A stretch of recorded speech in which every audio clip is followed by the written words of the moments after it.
ഗുരുപൂർണിമ ദിനം കേരളത്തിലെ ചില വിദ്യാഭ്യാസ സ്ഥാപനങ്ങളിൽ നടന്ന പാദപൂജയിൽ വിദ്യാഭ്യാസ വകുപ്പ് അന്വേഷണം നടത്തും. ആചാരം എന്നാണ് ഹൈന്ദവ സംഘടനകളിൽ ചിലതിന്റെ പ്രതിരോധം. പാദപൂജ അത് 21ാം നൂറ്റാണ്ടിൽ എന്ത് വിചിത്രമായ ആചാരങ്ങൾ. സോറി, ആർഷവാര സംസ്കാരമാണല്ലോ. I rephrase. എന്ത് പവിത്രമായ ആചാരങ്ങൾ.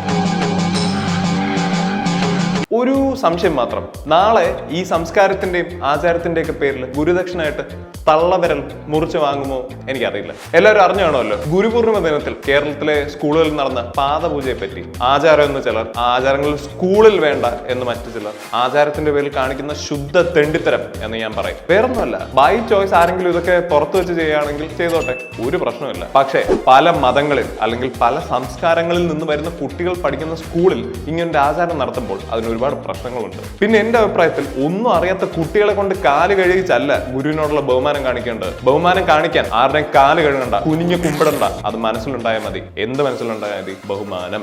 ഈ ആചാരങ്ങളൊക്കെ നടത്തുന്നവർ ഏത് നൂറ്റാണ്ടിലാണ് ജീവിക്കുന്നതെന്ന് എനിക്ക് ശരിക്കും മനസ്സിലാവുന്നില്ല. കുട്ടികളുടെ വ്യായാമത്തിന് വേണ്ടി സുംബ ആകാം എന്ന് പറഞ്ഞപ്പോൾ അതിലും പ്രശ്നം കണ്ടുപിടിച്ചവരില്ലേ, അവരെയും കൂടി ചേർത്താണ് ഈ പറയുന്നത്. ശരിക്കും നിങ്ങളൊക്കെ ഏത് നൂറ്റാണ്ടിലാണ് ഈ ജീവിക്കുന്നത്? രൂക്ഷമായ മതചിന്തകൾ സോഷ്യൽ മീഡിയയിലൂടെയും മറ്റ് മീഡിയ ഔട്ട്ലെറ്റ്സിലൂടെയും ബാക്കി ആളുകളുടെ മനസ്സിൽ കുത്തി നിറയ്ക്കാൻ പലരും ഒരുപാട് കഷ്ടപ്പെടുന്നുണ്ട്.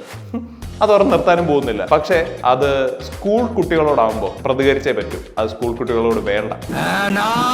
ഓർക്ക് കാല് കഴുകി കുനിഞ്ഞു കുമ്പിട്ട് നിൽക്കുന്ന വിനീത വിധേയന്മാരെ അല്ല നമുക്ക് ആവശ്യം. സ്വതന്ത്ര ചിന്തകളും ശാസ്ത്രബോധവും ഉയർത്തിക്കാട്ടുന്ന പുതുതലമുറയാണ്. കാരണം ഈ കുട്ടികൾ നാളെയുടെ വാഗ്ദാനമാണ്. ഇവരാണ് നാളെ സമൂഹത്തിന് നേരെ വിരൽ ചൂണ്ടി ചോദ്യം ചെയ്തിക്കാൻ പോകുന്നവർ. ആചാരങ്ങളിൽ കടിച്ചു തൂങ്ങി ഇതൊക്കെ ആവശ്യമാണെന്ന് പറഞ്ഞു നടക്കുന്ന ആരെങ്കിലും അറിയാമെങ്കിൽ അവർക്കിത് ഷെയർ ചെയ്തേക്കും.